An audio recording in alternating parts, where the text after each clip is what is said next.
ഹരേ കൃഷ്ണ. എല്ലാവർക്കും മാധവത്തിലേക്ക് സ്വാഗതം. ഗോപികമാരുടെ വസ്ത്ര അപഹരണവും രാസക്രീഡയും ആ രണ്ട് ഭാഗങ്ങളും മുമ്പ് ഞാൻ പറഞ്ഞിട്ടുണ്ട്. അതുകൊണ്ട് തന്നെ അത് ഞാൻ വീണ്ടും പറയുന്നില്ല. നമ്മുടെ കമ്മ്യൂണിറ്റിയിൽ അതിൻ്റെ ലിങ്ക് പോസ്റ്റ് ചെയ്തിട്ടുണ്ട്. നിങ്ങളെല്ലാവരും സമയം കിട്ടുമ്പോൾ അതൊന്ന് എടുത്തു വെച്ച് കേൾക്കണം. അങ്ങനെ ഭഗവാൻ വൃന്ദാവനത്തിൽ ഗോപന്മാരോടും ഗോപസ്ത്രീകളോടുമൊത്ത് കളിച്ചു രസിച്ച് ആനന്ദിച്ച് അച്ഛനെയും അമ്മയുമൊക്കെ സന്തോഷിപ്പിച്ച് അങ്ങനെ ജീവിക്കുന്നതിനിടയിൽ ധാരാളം അസുരന്മാരെ കംസൻ ഭഗവാനെ വധിക്കുന്നതിനായി അങ്ങോട്ടേക്ക് അയക്കുന്നുണ്ട്. അവരെ എല്ലാവരെയും തന്നെ ഭഗവാൻ വധിക്കുന്നുണ്ട്. കേശി എന്ന അസുരനെ അയക്കുന്നു, വ്യോമാസുരൻ എന്ന അസുരനെ അയക്കുന്നു. അങ്ങനെ ധാരാളം അസുരന്മാരെ അയക്കുന്നുണ്ട്. പക്ഷേ എല്ലാവരെ തന്നെയും ഭഗവാൻ വധിക്കുകയാണ്. അതുകൊണ്ട് ഇവൻ തന്നെയാണ് എൻ്റെ അന്തകൻ എന്ന് കംസന് സംശയം തോന്നുകയും എങ്ങനെയെങ്കിലും അവനെ വധിക്കണം എന്ന് തീരുമാനിക്കുകയും ചെയ്യുന്നു. അങ്ങനെ ഒരു ദിവസം കമലാസനപുത്രനായ, അതായത് ബ്രഹ്മദേവൻ്റെ പുത്രനായ നാരദർ ലോകസഞ്ചാരമധ്യേ മധുരയിൽ എത്തിച്ചേരുന്നു. കംസനെ കാണുന്നു. നാരദരെ കംസൻ ബഹുമാനത്തോടുകൂടി സ്വീകരിക്കുന്നു. അതിനുശേഷം എന്തിനാണ് ഇങ്ങോട്ടേക്ക് വന്നത് എന്ന് ചോദിക്കുന്നു. ഉടനെ നാരദർ ഇപ്രകാരം പറയുന്നു: പ്രത്യേകിച്ച് കാര്യമൊന്നുമില്ല, എന്നാൽ ചില കാര്യങ്ങളുണ്ട് താനും. ലോകത്തിലെ ഏതു സംഭവങ്ങളും പുറത്തറിയിക്കുക എന്നുള്ളത് എൻ്റെ ജോലിയാണ്. അതാണ് ബ്രഹ്മദേവൻ എന്നെ ഏൽപ്പിച്ചിരിക്കുന്നത്.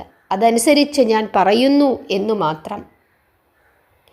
വൃന്ദാവനത്തിൽ നന്ദഗോപഗ്രഹത്തിൽ വളരുന്ന രാമകൃഷ്ണന്മാരായ ബാലന്മാർ അങ്ങയുടെ ശത്രുക്കളാണ്.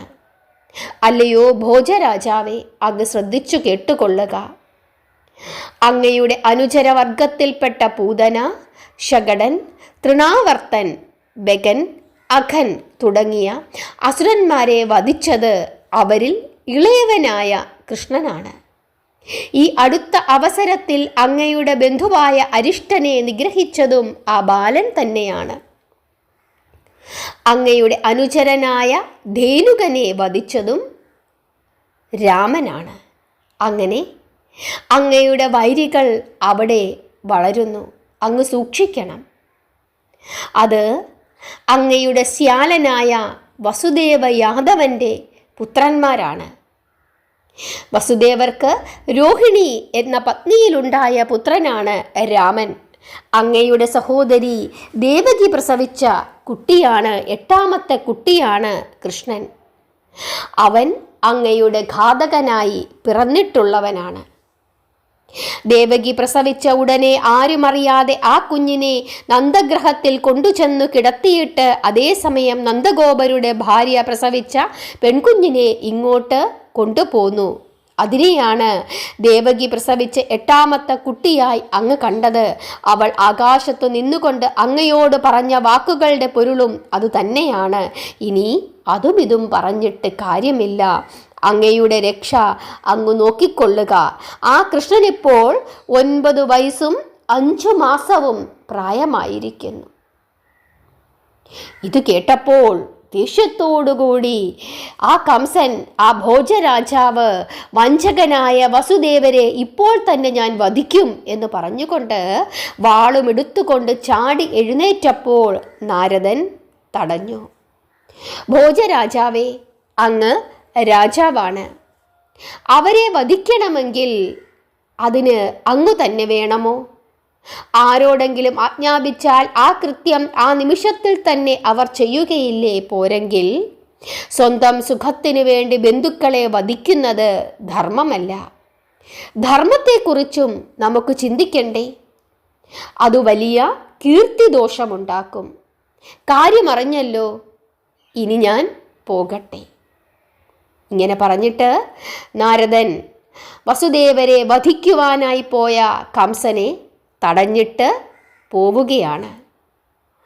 കംസന് വൈരാഗ്യം വർദ്ധിച്ചു. ദേവകി വസുദേവന്മാരെ പെട്ടെന്നു തന്നെ ചങ്ങലയിട്ട് പൂട്ടി കാരാഗ്രഹത്തിലടച്ചു. അതിനുശേഷം തൻ്റെ മന്ത്രിമാരെ വിളിച്ചു വരുത്തി നാരദൻ പറഞ്ഞ കാര്യങ്ങളെക്കുറിച്ച് അവരുമായി സംസാരിച്ചപ്പോൾ കംസന്റെ മന്ത്രിമാർ വിശ്വസിക്കരുത് നാരദരെ, അവൻ ഏഷണിക്കാരനാണ് എന്ന് പറഞ്ഞു. പക്ഷേ കംസന് നാരദൻ പറഞ്ഞ വാക്കുകളിൽ വിശ്വാസമുണ്ടായിരുന്നു. അതിനുശേഷം കംസൻ ചില മല്ലയുദ്ധക്കാരെയും അതുപോലെ തന്നെ മതയാനകളുടെ പാപ്പാന്മാരെയും വിളിച്ച് ചില കാര്യങ്ങളൊക്കെ ചട്ടം കെട്ടി. അതിനുശേഷം എങ്ങനെയെങ്കിലും കൃഷ്ണനെയും രാമനെയും മധുരയിലേക്ക് കൂട്ടിക്കൊണ്ടുവരണം, ഇവിടെ വെച്ച് എങ്ങനെയെങ്കിലും അവരെ വധിക്കണം എന്ന് നിശ്ചയിക്കുന്നു. അതുകൊണ്ട് ആര് കൂട്ടിക്കൊണ്ടുവരും, എന്താണ് മാർഗം എന്ന് ചിന്തിച്ചപ്പോഴാണ് കംസന്റെ മനസ്സിൽ ഒരു മുഖം വന്നത്. ആ മുഖം ആരുടേതായിരുന്നു? അക്രൂരൻ്റേതായിരുന്നു. അതിനുശേഷം അക്രൂരനെ കംസൻ വിളിച്ചു വരുത്തുകയാണ്. എന്നിട്ട് ഇപ്രകാരം പറഞ്ഞു: അക്രൂര, നീ എനിക്ക് ഏറ്റവും പ്രിയപ്പെട്ടവനാണ്.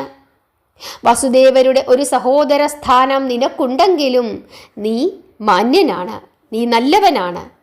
നിന്നെ ഞാൻ ഒരു കാര്യം ഏൽപ്പിക്കുന്നു, നീ എനിക്കത് സാധിച്ചു തരണം. നിന്നേക്കാൾ വിശ്വസ്തനായ ഒരാൾ എനിക്ക് വേറെയില്ല. വൃന്ദാവനത്തിൽ നന്ദപുത്രനായി വളരുന്ന കൃഷ്ണൻ എന്ന ഗോപച്ചെറുക്കൻ വാസ്തവത്തിൽ ദേവകി പ്രസവിച്ച 8ാമത്തെ പുത്രനാണ്. ചില സൂത്രവിദ്യകളിൽ കൂടി അവൻ അമ്പാടിയിൽ ഗോപകുമാരനായി വളരുവാൻ ഇടയായി എന്നു മാത്രം. ആ രഹസ്യങ്ങളെല്ലാം ഇപ്പോൾ പുറത്തായിരിക്കുന്നു. അവൻ എൻ്റെ ഘാതകനാണ്. ആ നിലയിൽ അവനെ ഏതു വിധവും വധിക്കേണ്ടത് എൻ്റെ ആവശ്യമാണ്. അതിനാൽ നീ ഉടൻ തന്നെ വൃന്ദാവനത്തിലെ ഗോകുലത്തിൽ എത്തിച്ചേർന്ന് നന്ദഗോപരെയും മറ്റു ഗോപന്മാരെയും അതുപോലെ തന്നെ ആ കൃഷ്ണനെയും അവൻ്റെ ജ്യേഷ്ഠൻ രാമനെയും ഇവിടെ നടക്കാൻ തുടങ്ങുന്ന ധനുര്യാഗത്തിൽ വന്നു പങ്കുകൊള്ളുവാൻ ക്ഷണിക്കണം. രാമകൃഷ്ണന്മാരെ നീ കയ്യോടെ രഥത്തിൽ കൂട്ടിക്കൊണ്ടു പോരണം. അതിനുവേണ്ടി എൻ്റെ രാജകീയമായ രഥവും നീ കൊണ്ടുപോയിക്കൊള്ളുക. മാതുലനായ കംസൻ നടത്തുന്ന ധനുര്യാഗത്തിന് അനന്തരവന്മാരായ രാമകൃഷ്ണന്മാർ കൂടി പങ്കെടുക്കണം എന്നുള്ള ആഗ്രഹം കൊണ്ടാണ് അവരെ പ്രത്യേകം ക്ഷണിക്കുന്നത് എന്ന് നീ അവരെ ധരിപ്പിക്കണം. അവരിവിടെ വന്നാൽ യാഗശാലയുടെ മുമ്പിൽ വെച്ചു തന്നെ കുവലയാപീഠത്തെ കൊണ്ട് കുത്തിക്കൊല്ലിക്കുവാൻ വേണ്ട ഏർപ്പാടുകൾ ചെയ്തിട്ടുണ്ട്. മതയാനകളെ നിർത്തിയിട്ടുണ്ട് എന്നാണ് ഉദ്ദേശിച്ചത്. അത് സാധിച്ചില്ലെങ്കിൽ മുഷ്ടിക ചാണൂരന്മാർ മല്ലയുദ്ധം ചെയ്ത് അവരെ വധിക്കും. അതിൽ യാതൊരു സംശയവും വേണ്ട. രാമനെ വധിക്കണമെന്ന് എനിക്ക് വലിയ നിർബന്ധമൊന്നുമില്ല. എങ്കിലും അവനും ആ വഞ്ചകൻ വസുദേവൻ്റെ പുത്രനായതുകൊണ്ട് ചത്തോട്ടെ, ഇങ്ങനെ ഞാൻ വിചാരിക്കുകയാണ്. ആ വസുദേവൻ ഇപ്പോൾ കാരാഗ്രഹത്തിലാണ്, അത് നീ അറിഞ്ഞല്ലോ. കൃഷ്ണനെ വധിച്ചു കഴിഞ്ഞാൽ പിന്നെ ആ വസുദേവനെയും കയ്യോടെ കൊല്ലണം. അവനെ കൊന്നു കഴിഞ്ഞാൽ പിന്നെ അവൻ്റെ അച്ഛനായ ശൂരസേനനെ വധിക്കണം. അതിനുശേഷം വസുദേവൻ്റെ മറ്റു മക്കളെ എല്ലാവരെയും തട്ടണം. ആ കൂട്ടത്തിൽ എൻ്റെ അച്ഛനാണ് എന്ന് ഭാവിച്ചിരിക്കുന്ന ഉഗ്രസേന വൃദ്ധൻ്റെയും കഥ കഴിക്കണം. അവരെല്ലാവരും എൻ്റെ ശത്രുക്കളാണ്. തൊലിപ്പുറമേ കൂറ് കാണിക്കുന്നു എന്നു മാത്രം.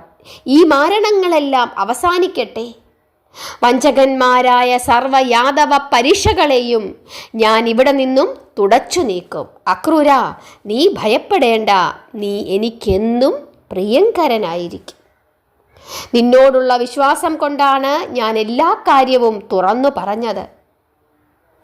ഇങ്ങനെ കംസൻ അക്രൂരരോട് പറയുകയാണ്. എന്നിട്ട് എങ്ങനെയെങ്കിലും വൃന്ദാവനത്തിൽ ചെന്ന് അവരെ കൂട്ടിക്കൊണ്ടുവരണം എന്ന് പറയുകയാണ്. കംസന്റെ ദൗത്യം വഹിച്ചുകൊണ്ട് തേരിലേറി വൃന്ദാവനത്തിലേക്ക് തിരിച്ച അക്രൂരന്റെ മനസ്സിൽ പലവിധ ചിന്തകൾ ഇളകി മറിയുവാൻ തുടങ്ങി. ദൈവമേ, ദുഷ്ടനായ കംസന്റെ സന്ദേശവും കൊണ്ട് പുറപ്പെട്ടിരിക്കുന്ന ഞാനും ഒരു പരമദുഷ്ടനായി തീർന്നിരിക്കുന്നു. എന്തു ചെയ്യാം? അവൻ പറഞ്ഞത് നിരസിച്ചാൽ എൻ്റെ കഴുത്തു വെട്ടും. ആ ദുഷ്ടൻ ആത്മഭീതിയോടുകൂടി എന്തെല്ലാം ദുഷ്കർമ്മങ്ങൾ ചെയ്യാൻ തുടങ്ങുന്നു. എത്രയെത്ര ദുഷ്കർമ്മങ്ങൾ ചെയ്തു കഴിഞ്ഞു. കൃഷ്ണൻ, ഭഗവാനെ, എൻ്റെ ഒരു ജ്യേഷ്ഠനായ വസുദേവരുടെ പുത്രനായി ജനിച്ചു എങ്കിലും ആ പുണ്യമൂർത്തി ലോകൈകനാഥനായ വിഷ്ണുവിൻ്റെ പൂർണ്ണമായ അവതാരമാണെന്ന് നാരദമുനി അരുളി ചെയ്തത് സത്യമാണ്. ആ നയന മനോഹര ദിവ്യ വിഗ്രഹത്തെ എനിക്കൊന്നു ദർശിക്കുവാൻ സാധിക്കുമോ? എന്നാൽ ഞാനെത്ര പുണ്യവാൻ! 9 വയസ്സുവരെ ഭഗവാന്റെ ലീലകൾക്ക് സാക്ഷ്യം വഹിച്ച വൃന്ദാവന ഗോകുലമേ, നീ സ്വർഗത്തിലും ഉപരിയായ സ്വർഗമായി തീർന്നിരിക്കുന്നു. ഭഗവാന്റെ പാദസ്പർശനമേൽക്കാൻ തക്കവിധം ഞാനിവിടെ ഒരു പിഞ്ചു പുല്ലായിട്ടെങ്കിലും മുളച്ചാൽ മതിയായിരുന്നു. ഇങ്ങനെ പല പല കാര്യങ്ങളും ചിന്തിച്ച് ഭക്തിയാൽ കണ്ണുനീർ തൂകിയും അക്രൂരൻ വൃന്ദാവനത്തിലേക്ക് പോവുകയാണ്. വൃന്ദാവനത്തിൽ അങ്ങനെ അക്രൂരൻ എത്തിച്ചേർന്നു. അക്രൂരൻ അവിടെ കണ്ട കാഴ്ചകൾ എന്തൊക്കെയായിരുന്നു? ഗോപവനിതകൾ കണ്ണൻ്റെ കമനീയമായ പ്രതിമകളുണ്ടാക്കി അവയിൽ പുഷ്പങ്ങൾ അർച്ചിച്ച് ആരാധിക്കുന്നു.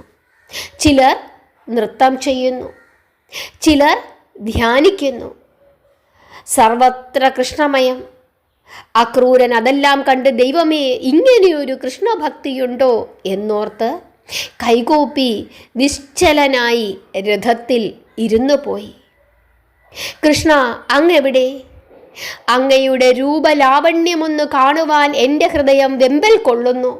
കൃഷ്ണ, അങ്ങെന്നെ സ്പർശിക്കുമോ, എന്നെ ദർശിക്കുമോ, എന്നെ അനുഗ്രഹിക്കുമോ എന്നുള്ള ചിന്തകളോടുകൂടി അക്രൂരൻ നന്ദഗോപരുടെ ഗൃഹത്തിന് അടുത്തെത്തി. വൈകുന്നേരത്തെ കുളിയും കഴിഞ്ഞ് നിർമ്മല ഗാത്രന്മാരായി മഞ്ഞയും നീലയും നിറമുള്ള മനോഹര വസ്ത്രങ്ങളും ധരിച്ച് മയിൽപ്പീലികൾ കുത്തിയ തലമുടികൾ കൂട്ടിക്കെട്ടി ആഭരണങ്ങളും അണിഞ്ഞ് തൊഴുത്തിൽ ഗോപസ്ത്രീകൾ പശുക്കളെ കറക്കുന്നതും നോക്കി രസിച്ചുകൊണ്ട് നിൽക്കുന്ന കമനീയ രൂപികളായ കൃഷ്ണനെയും രാമനെയും അക്രൂരൻ ദൂരെ വെച്ചു തന്നെ കണ്ടു. അദ്ദേഹം പെട്ടെന്നു തന്നെ രഥത്തിൽ നിന്നും താഴെ ഇറങ്ങി കൂപ്പ് കൈകളോടുകൂടി നിന്നു. ആഗതനെ ദൂരെ വെച്ചു വീക്ഷിച്ച് പീതാംബരൻ ജ്യേഷ്ഠനോടും കൂടി ഓടി അടുത്തു ചെന്നപ്പോൾ ആകൃതിയും തേജസ്സും കണ്ട് ഇതുതന്നെയാണ് തൻ്റെ സങ്കല്പമൂർത്തി എന്ന് ധരിച്ചുകൊണ്ട് ആ ഭക്തൻ കൃഷ്ണൻ്റെ പാദങ്ങളിൽ വീണ് സാഷ്ടാംഗം നമസ്കരിച്ചു. കൃഷ്ണൻ അദ്ദേഹത്തെ പിടിച്ചെഴുന്നേൽപ്പിച്ച് ഗാഠഗാഠം പുണർന്ന് ആലിംഗനം ചെയ്തു. സന്തോഷത്തോടുകൂടി ബലരാമനും ഒരുമിച്ച് കൈക്ക് പിടിച്ചുകൊണ്ട് അകത്തു കൊണ്ടുപോയി പാദങ്ങൾ കഴുകി പൂജിച്ച് ഉപചരിച്ചു. അതിനുശേഷം ദാഹത്തിന് രുചികരമായ ചൂട് പാലും കൊണ്ടുവന്നു നൽകി. രാമകൃഷ്ണന്മാർ രണ്ടുപേരും ചേർന്ന് പിന്നെയും പിന്നെയും ആ ഭക്തനു വേണ്ട ശുശ്രൂഷകൾ ചെയ്തു. കാരണം എന്താണ്? വൈകുണ്ഠപതി സാക്ഷാൽ ഭക്തവത്സലനാണ്. കുചേലൻ്റെ കഥ നമ്മൾ കേട്ടിട്ടുണ്ടല്ലോ. അതുതന്നെയാണ് ഇവിടെയും ആവർത്തിച്ചത്. അപ്പോഴേക്കും ദിനകൃത്യങ്ങൾ കഴിഞ്ഞ് നന്ദഗോപനും അവിടെ എത്തിച്ചേർന്നു. അദ്ദേഹം രാമകൃഷ്ണന്മാരെ നോക്കി ചിരിച്ചുകൊണ്ട് ചോദിച്ചു, മക്കളെ, ഇദ്ദേഹം ആരാണെന്ന് വിചാരിച്ചാണ് നിങ്ങൾ ഇത്രയധികം ലോഹ്യം കാണിച്ചത്? ഉടനെ രാമൻ പറയുകയാണ്, അച്ഛൻ്റെ ഒരു ബന്ധുവല്ലേ ഇദ്ദേഹം? നന്ദഗോപര് പറഞ്ഞു, അത് ശരിയാണ്, ഇദ്ദേഹം നമ്മുടെ ബന്ധു തന്നെയാണ്. എന്നിട്ട് നന്ദഗോപര് അക്രൂരനോട് ഇങ്ങനെ പറഞ്ഞു, അല്ലയോ ധന്യനായ അക്രൂര യാദവ, ഒരു ബന്ധുവായ അങ്ങ് എന്നെ ഇപ്പോൾ കാണുവാൻ വന്നതിൽ വളരെ സന്തോഷം. അങ്ങയ്ക്കും കംസരാജാവിനും സുഖം തന്നെയല്ലേ? യാദവ ശ്രേഷ്ഠനായ വസുദേവരും പത്നിമാരും ക്ഷേമത്തോടുകൂടി കഴിയുന്നില്ലേ? ഇങ്ങനെ ചോദിക്കുകയാണ്. അപ്പോൾ അക്രൂരൻ എന്താണ് പറഞ്ഞത്? അല്ലയോ പുണ്യവാനായ നന്ദഗോപരെ, ഞാനിപ്പോൾ കംസരാജാവിൻ്റെ ഒരു ദൂതനായിട്ടാണ് ഇങ്ങോട്ടേക്ക് വന്നിരിക്കുന്നത്. അദ്ദേഹം ഒരു ധനുര്യാഗം നടത്തുവാൻ ആരംഭിച്ചിരിക്കുന്നു. ആ യജ്ഞത്തിൽ പങ്കുകൊള്ളുവാൻ ബന്ധുക്കളും സ്നേഹിതന്മാരുമായ എല്ലാവരെയും അദ്ദേഹം ക്ഷണിച്ചിരിക്കുന്നു. അങ്ങും അദ്ദേഹത്തിൻ്റെ ശ്യാലനായ വസുദേവരുടെ മാതുല പുത്രനാണല്ലോ. ആയതിനാൽ അങ്ങും സ്വന്തം ഗോത്രക്കാരും ഒരുമിച്ച് കഴിയുന്നിടത്തോളം ഗോരസങ്ങളുമായി നാളെ തന്നെ മധുരാപുരിക്ക് പുറപ്പെടണം എന്ന് കംസരാജൻ കൽപ്പിച്ചിരിക്കുന്നു. കൂടാതെ അങ്ങയുടെ പുത്രനായ കൃഷ്ണനെയും വസുദേവപുത്രനായി ഇവിടെ വളരുന്ന ബലരാമനെ കുറിച്ചുമുള്ള കീർത്തി അദ്ദേഹം കേട്ടുകഴിഞ്ഞിരിക്കുന്നു. അവരെയും ഒന്ന് കണ്ടാൽ കൊള്ളാമെന്ന് അദ്ദേഹത്തിന് വലിയ ആഗ്രഹമുണ്ട്. ആയതിനാൽ അവരെ കൂടി അയക്കണം എന്ന് അദ്ദേഹം ആവശ്യപ്പെട്ടിരിക്കുന്നു. അവരെ കൂട്ടിക്കൊണ്ട് ചെല്ലുവാൻ എന്നെ ചുമതലപ്പെടുത്തി അദ്ദേഹത്തിൻ്റെ രാജകീയമായ രഥവും തന്നയച്ചിട്ടുണ്ട്. ഇങ്ങനെ പറയുകയാണ് ആര്? അക്രൂരൻ. മധുരാപുരിയുടെ രാജാവായ കംസൻ തന്നെ യാഗത്തിനു ക്ഷണിച്ചു എന്ന് കേട്ടപ്പോൾ തന്നെ അതൊരു ബഹുമതിയായി നന്ദഗോപന് തോന്നി. അദ്ദേഹം ഗോപപ്രമാണികളെ എല്ലാവരെയും വിളിച്ചു വരുത്തി. എന്നിട്ട് അതിരാവിലെ തന്നെ മധുരയിലേക്ക് പോകണം എന്ന് പറഞ്ഞു. എന്നിട്ട് എത്രത്തോളം ഗോരസങ്ങൾ കൊണ്ടുപോകാമോ, അതായത് തൈര്, വെണ്ണ, പാല്, നെയ്യ്, ഇങ്ങനെയുള്ള ഗോരസങ്ങൾ അതെല്ലാം തന്നെ കാഴ്ചദ്രവ്യമായി എടുത്തുകൊള്ളാനും അദ്ദേഹം ഏർപ്പാട് ചെയ്തു. അതിനുശേഷം അതിഥിക്ക് രുചികരമായ അത്താഴ ഭക്ഷണം നൽകി നന്ദഗോപര് വേണ്ട വിധം സൽക്കരിച്ചു. അക്രൂരന് കിടക്കുവാനുള്ള ശയ്യ കൃഷ്ണൻ തന്നെ കൊട്ടി വിരിച്ച് അതിന്മേൽ അദ്ദേഹത്തെ ആദരപൂർവം കൊണ്ടുവന്നു കിടത്തി. അതിനുശേഷം അടുത്തിരുന്നു കൊണ്ട് ജ്യേഷ്ഠനും അനുജനും കൂടി ഓരോരോ കുശല പ്രശ്നങ്ങൾ ചെയ്യുന്നതിനിടയിൽ കൃഷ്ണൻ ഇങ്ങനെ ചോദിച്ചു: അല്ലയോ മഹാത്മൻ, ഞങ്ങളെ പ്രത്യേകമായി ക്ഷണിച്ചു വരുത്തി കാണുവാൻ കംസന് തോന്നിയ ആഗ്രഹം എന്താണ്? ഒന്നും ഒളിക്കരുത്, സത്യം പറയണം, ഞങ്ങളെ ധരിപ്പിക്കണം. ഇത് കേട്ടപ്പോൾ അക്രൂരൻ തൊഴുതുകൊണ്ട് ഇങ്ങനെ അറിയിച്ചു: പ്രഭോ, സർവജ്ഞനായ നിന്തുരുവടിക്ക് സർവവും അറിയാം. എങ്കിലും എന്നോട് ചോദിച്ച സ്ഥിതിക്ക് എനിക്കറിയാവുന്ന കാര്യങ്ങൾ ഞാൻ പറയാം. വാസ്തവം പറഞ്ഞാൽ അവിടുന്ന് നന്ദഗോപരുടെ പുത്രനല്ല. നന്ദഗോപൻ ഒരു വളർത്തച്ഛൻ മാത്രമാണ്. അവിടുത്തെ യഥാർത്ഥമായ പിതാവ് ശൂരസേനപുത്രനായ വസുദേവ യാദവനാണ്. മാതാവ് കംസന്റെ സഹോദരിയായ ദേവകി ദേവിയുമാണ്. അവർ രണ്ടുപേരും ഇന്ന് കംസന്റെ കാരാഗ്രഹത്തിൽ കിടന്നു കഷ്ടപ്പെടുന്നു. വിധിയുടെ ക്രൂരത. ആ വധൂരത്നത്തെ വസുദേവർ വേളി കഴിച്ചുകൊണ്ടു പോകുന്ന സമയത്ത് അവരുടെ രഥം നയിച്ചിരുന്നത് ഭോജരാജാവാണ്. അപ്പോൾ ആകാശത്തിൽ നിന്നും ഒരു അശരീരി ഉണ്ടായി ദേവകി പ്രസവിക്കുന്ന 8ാമത്തെ പുത്രൻ കംസനെ വധിക്കുമെന്ന്. ആ ദേവവാക്യം കേട്ട് പേടിച്ച കംസൻ തൽക്ഷണം തന്നെ സഹോദരിയെ വധിക്കുവാൻ ഒരുങ്ങി. എങ്കിലും വസുദേവരുടെ അപേക്ഷ പ്രകാരം അവരെ രണ്ടുപേരെയും ചങ്ങലക്കിട്ടു പൂട്ടി കാരാഗ്രഹത്തിലടച്ചു. ദേവകി പ്രസവിച്ച 6 മക്കളെയും ആ ദുഷ്ടൻ നിർദ്ദയം പാറമേലടിച്ചു കൊന്നുകളഞ്ഞു. 7ാമത്തെ ഗർഭത്തിലുണ്ടായ പ്രജയെ വസുദേവരുടെ മറ്റൊരു ഭാര്യയായ രോഹിണിയുടെ ഗർഭാശയത്തിലേക്ക് സംക്രമിച്ചു. യഥാകാലം അവൾ പ്രസവിച്ച പുത്രനാണ് ബലഭദ്രൻ. വാസ്തവം പറഞ്ഞാൽ ബലഭദ്രൻ്റെയും ആദിജനനം ദേവകീദേവിയുടെ ഉദരത്തിലാണ്. എട്ടാമതും ദേവകീദേവി ഗർഭം ധരിച്ചു, അവിടുത്തെ പ്രസവിച്ചു. കൃഷ്ണ, സർവതന്ത്ര സ്വതന്ത്രനായ അങ്ങ് അസ്വതന്ത്രനായി പാതിരാവിൽ കംസ കാരാഗൃഹത്തിലാണ് പിറന്നു വീണത്. ആ സമയം നന്ദഗോപരുടെ പത്നിയായ യശോദയും പ്രസവിച്ചു ഒരു പെൺകുഞ്ഞിനെ. വസുദേവർ ആ രാത്രിയിൽ തന്നെ ആരുമറിയാതെ യശോദാദേവിയുടെ അരികിൽ കൊണ്ടുവന്നു കിടത്തിയിട്ട് ആ പെൺകുഞ്ഞിനെയും കൊണ്ട് തിരിച്ചുപോയി. കംസൻ അതിനെയും കൊല്ലുവാൻ ശ്രമിച്ചുവെങ്കിലും ഫലിച്ചില്ല. ദേവകിയുടെ എട്ടാമത്തെ പുത്രനായി യശോദാനന്ദനായി വളരുന്നതെന്ന് കംസൻ അറിഞ്ഞില്ല. എങ്കിലും തൻ്റെ ശത്രുവായി വളരുന്ന ഒരു പൈതലാണ് എന്നു കരുതി ചില അസുരന്മാരെ ഈ പൈതലിനെ അവിടുത്തെ വധിക്കുവാനായി അയാൾ നിയോഗിച്ചു. അതിലും അവൻ പരാജയപ്പെട്ടു. അടുത്ത കാലത്ത് നാരദ മഹർഷിയിൽ നിന്നും അങ്ങയുടെ ജനനരഹസ്യം ആ ദുഷ്ടൻ മനസ്സിലാക്കി. അപ്പോൾ മുതൽ നിങ്ങളെ വധിക്കണം എന്നുള്ള ആഗ്രഹത്തിൽ അവൻ കഴിഞ്ഞുകൂടുകയാണ്. പ്രത്യേകിച്ച് കൃഷ്ണനെ കൊല്ലുവാൻ വേണ്ടിയാണ് ഈ യാഗം അവൻ നടത്തുന്നത്.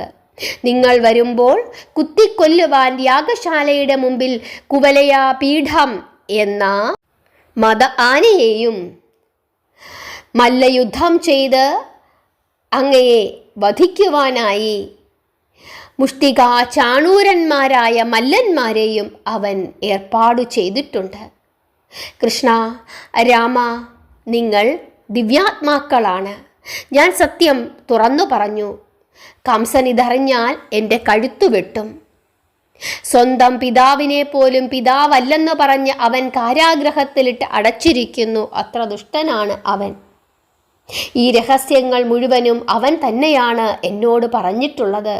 അവൻ രാജ അധികാരമുള്ളവനാണ്. അവൻ്റെ നിർദ്ദേശമനുസരിച്ച് അവനെ ഭയപ്പെട്ട് ഞാൻ ഈ ദൗത്യം നിർവഹിച്ചു എന്നു മാത്രം. ചതിയാണ് ആ യാഗത്തിൻ്റെ പിന്നിൽ മറഞ്ഞിരിക്കുന്നത്. അത് നിങ്ങൾ അറിഞ്ഞിരിക്കണം. നിങ്ങളുടെ ഹിതമേതോ അതുപോലെ പ്രവർത്തിച്ചു കൊള്ളുക. വരാനിഷ്ടമില്ലെങ്കിൽ വരണമെന്നില്ല. ഈ വിധം അക്രൂരൻ രാമനോടും കൃഷ്ണനോടും പറഞ്ഞു. ഇതെല്ലാം ശ്രദ്ധിച്ചു കേട്ടതിനു ശേഷം അവർ ഇങ്ങനെ അഭിപ്രായപ്പെട്ടു. ഇല്ല മാതുല, ഞങ്ങൾ വരും. ആ ചാപയാഗം ഞങ്ങൾക്ക് കാണണം.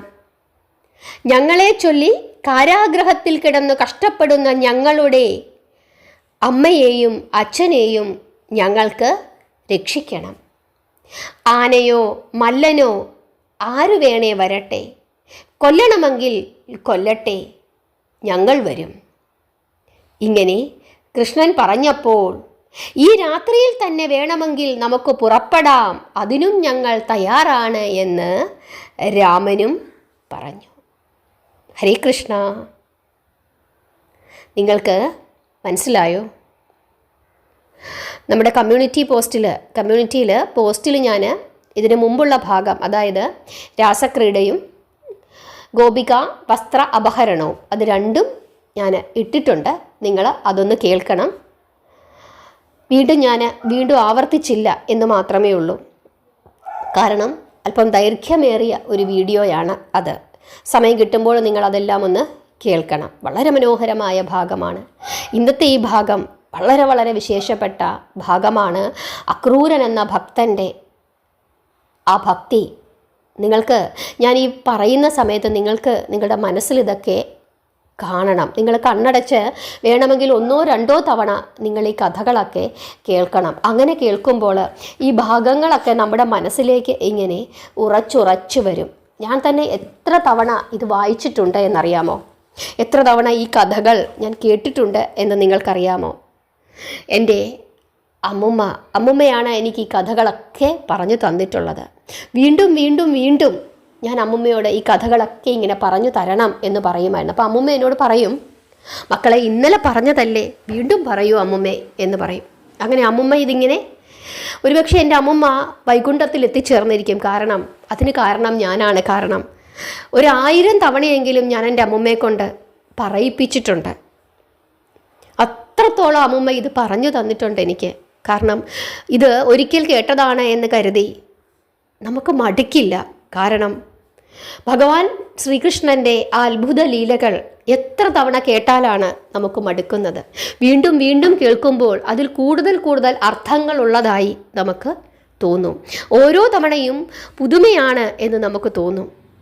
അതാണ് ഭഗവാന്റെ അപാരമായ ഭക്ത വാത്സല്യം.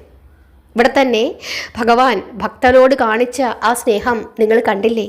അതുകൊണ്ടാണ് ഭക്തരോട് ഏറ്റവും കൂടുതൽ സ്നേഹമുള്ള ഭഗവാനാണ് ഭഗവാൻ ശ്രീകൃഷ്ണൻ എന്ന് നമ്മൾ എപ്പോഴും പറയുന്നത്. അദ്ദേഹത്തിന് തൻ്റെ ഭക്തരെയാണ് ഏറ്റവും കൂടുതൽ ഇഷ്ടം. നാമം ജപിച്ചുകൊണ്ടേയിരിക്കുക, കഥകൾ കേട്ടുകൊണ്ടേയിരിക്കുക. എല്ലാവരെയും ഭഗവാൻ അനുഗ്രഹിക്കട്ടെ. ഹരേ കൃഷ്ണ.